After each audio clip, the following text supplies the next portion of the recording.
For many people, it's hard to imagine life like this. So that's the house you lived in? Yes, this is where we grew up. Life in rural Burma isn't easy. It's not like here. It's different.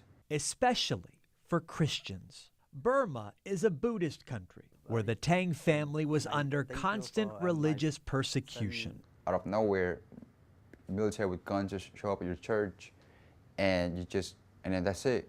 If they say stop, you stop, or you're dead, pretty much. Wanting more for his family, Can sought refuge in Malaysia, and for nearly 10 years, he worked and saved money, never speaking to those he loved most. We don't have the phone, we don't have the email, everything, so I cannot contact my family. Pang was too young to understand. Things that a dad would do for others, we see our friend's dad built this for them, do that for them, we wanted to. Eventually, the family saved up enough money and moved to North Texas. Pang didn't understand our language or culture.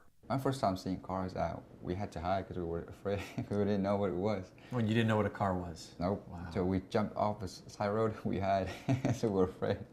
It's a distant memory now. Pang later joined the JROTC program at Louisville High School, dreaming of someday serving his new country. The reason for me being here, my family being here, is because of those great men and women that served this country.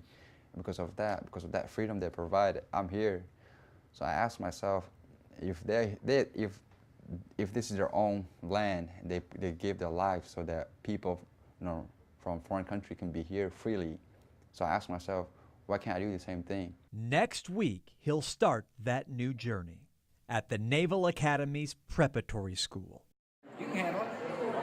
Yeah, you are. Proud of it. Even President Bush is rooting for him. For the dad who gave up so much, it's hard to put into words. Sorry.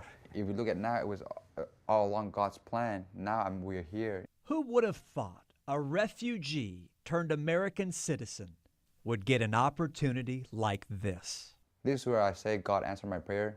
Chris Gutierrez. Personally, I feel like I'm the special one. NBC5.